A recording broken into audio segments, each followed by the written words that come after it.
Here are the top stories of the news. DSS operatives arrest three more suspects linked to Nasarawa Varsity Don's kidnap. IGPD warns against political violence ahead of August 15 Osun governorship election. On the foreign scene, U.S. Senate Republicans narrowly confirm Todd Blanche as Attorney General. Good afternoon, welcome to Spring News at 12, Western Spring Television. My name is Olufemi. The Department of State Services has arrested three more persons linked to the kidnapping of the Dean of Agriculture at Nasarawa State University, Professor Samuel Avengbe Okusebo. According to a security source involved in investigation into the matter, the three suspects were arrested on Friday night at a local brothel around Mararabang Akunza along the Lafia Makodi Highway. The development comes after DSS operatives rescued Okusebo 2 days after he was abducted by gunmen in the early hours of Wednesday at Maluku, a border community between Lafia and Nasarawa Egon local government areas. Two suspects, including a woman, were also arrested by the DSS at the time of the rescue. Given details of the latest arrest, the security source said the three suspects were identified as 25-year-old Yakubu Abubakar, also known as Black Star Boy, 37-year-old Usman Abubakar Mairiga, and 27-year-old Sali Babauro Abubakar. According to the source, the three suspects are being held by the state command for further investigation.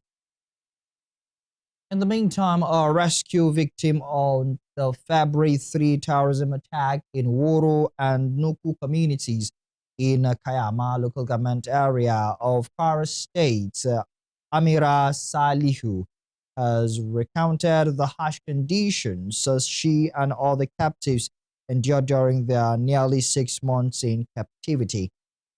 Salihu, who is a nurse and the daughter of Umar Salihu, the chief of Woro community, in an interview with newsmen, said she took delivery of 10 pregnant women with her bare hands while in captivity. According to her, the captives were poorly fed and often slept in the open, including near a river, despite heavy rainfall, adding that the captives were sometimes given kuka, a local food preparation, but the abductors eventually stopped providing it. The victims were among the 176 women and children abducted during the February 3 attack on Woro and the neighboring Nuku communities. They regained their freedom on Wednesday after nearly 6 months in captivity.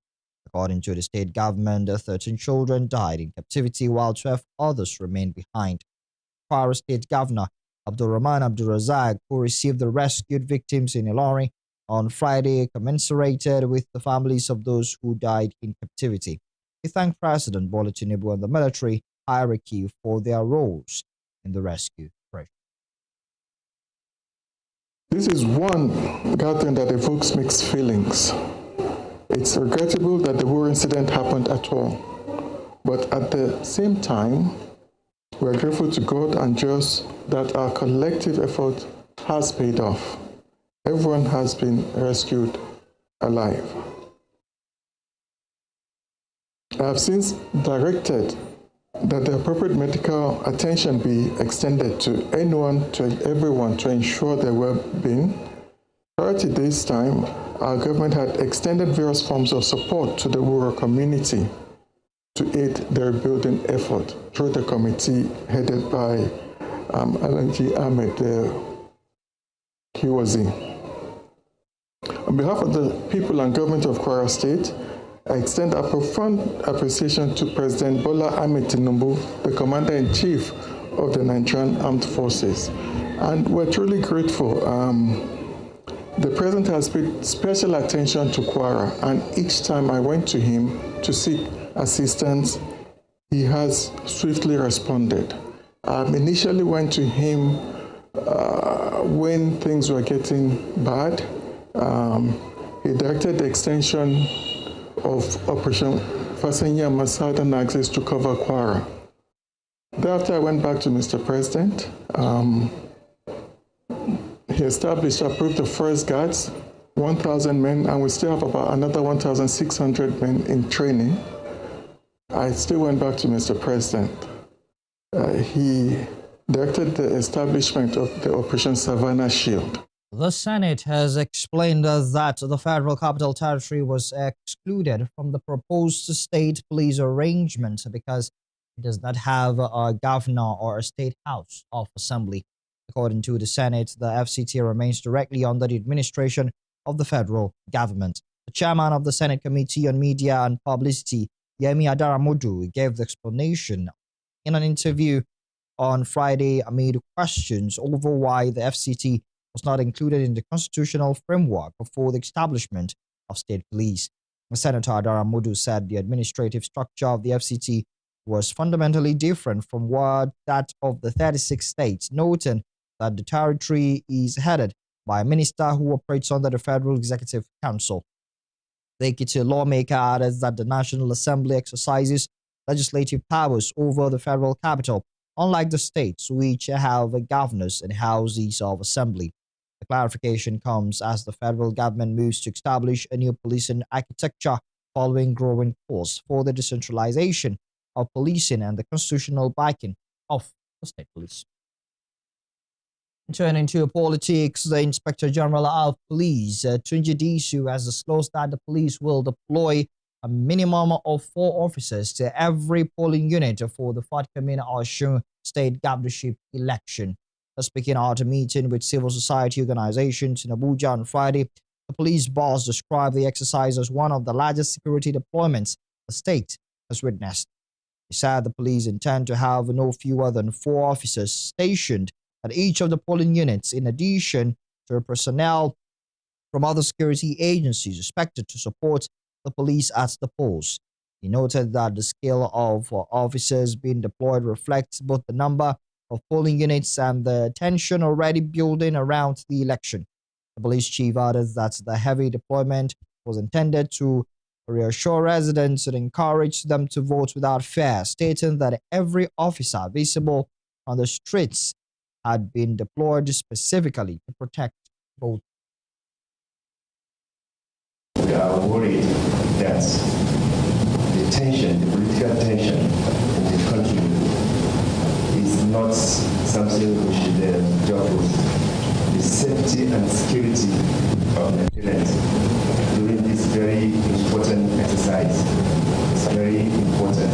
And our work as civil society is to ensure that we support the security agencies to be able to do their work without any bias or partiality or anything that will create or erode confidence on Nigerians and international community. Given the level of pre-election violence that we have seen in Osun and the political tension, an election that is marked by insecurity with perceived security bias could undermine public trust and confidence. We knew Osun election will be taking this dimension.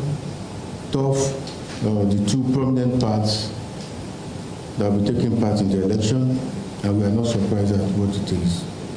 I want you to know that we have cases of cultism in Osun, and then the political parties took active action to ensure that they proliferate the cult groups among themselves.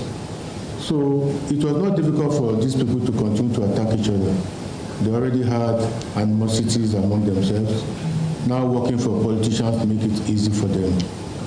So I got complaints from a commissioner of police, you arrest this one, you arrest that one, you at the end of the day find that they belong to a cult group. Because we knew the dimension it was taking, we deployed to Osun earlier. Our teams have moved into Osun earlier. Still in Osun State, a human rights lawyer, Femi Falana, has defended the Economic and Financial Crimes Commission, EFCC, saying the anti-graft agency acted within its legal powers by freezing the Osun State government's account. Falana, senior advocate of Nigeria, in an interview on Friday evening, said the commission did not act unlawfully, stressing that the president himself acknowledged the legality of the EFCC's action while expressing concerns, so only about its timing. According to him, the EFCC is empowered by law to freeze the accounts of the federal government, state governments, or local governments where necessary, provided it approaches the court in not more than 72 hours. The senior lawyer also warned against suggesting that anti-corruption agencies should suspend investigations because elections are approaching. The controversy began on Wednesday when Governor Ademola Adeleke accused the EFCC of freezing one of the state's accounts and described the action as politically motivated, coming days before the Osun governorship election. The anti-graft agency, however, said it froze the account after detecting suspicious movement of public funds into several corporate entities, insisting it acted in line with its statutory duty to protect public resources. Osun State Governor Ademola Adeleke says his administration will address all lapses identified within the Osun Osogbo Grove while also pledging his full support for the annual festival. The governor, who was represented by his deputy, Kola Adewusi, stated these as thousands of worshippers from different parts of the world gathered at the sacred grove for the Osun Osogbo festival. Joseph Atebe was there. Now reports.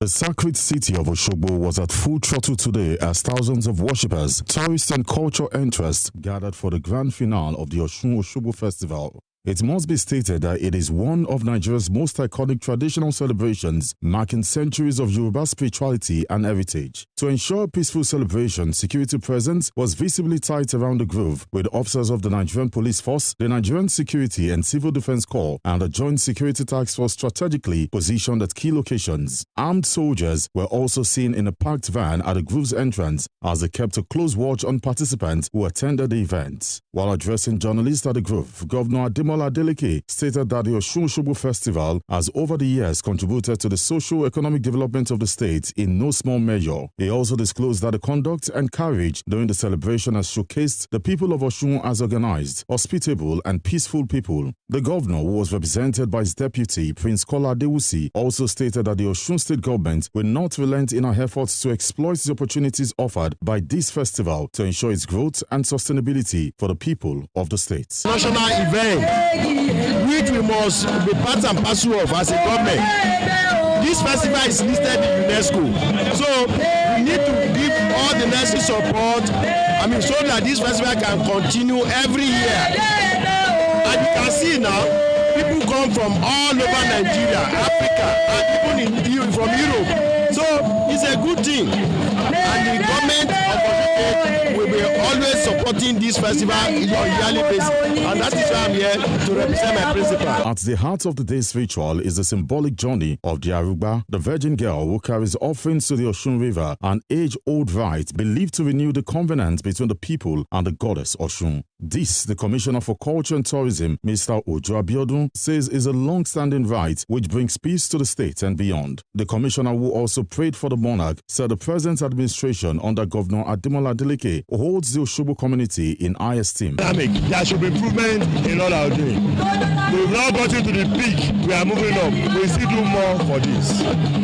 There is a problem because we know the value of what we are doing. It's our culture, it's our heritage. We need to improve on it, and we are improving on it. That's a very difficult thing to do. The basic thing about this group is that the natural phenomenon should be maintained. If you are talking about it, you are creating roads. We don't have to create roads. Let's use the natural roads. That's the culture we are talking about. Let's manage it. Also speaking at the celebration was the Ataoja of Osogbo, Oba Jimoh Olanipekun, who congratulated his people, Osun devotees, tourists, and the entire Yoruba race, urging them to live in peace that Osun represents. Tourists from different parts of the world like Brazil, Italy, and America were also in attendance. Joseph Atewe, Western Spring Television News. You're watching Spring News at 12 with Western Spring Television. We'll be right back. This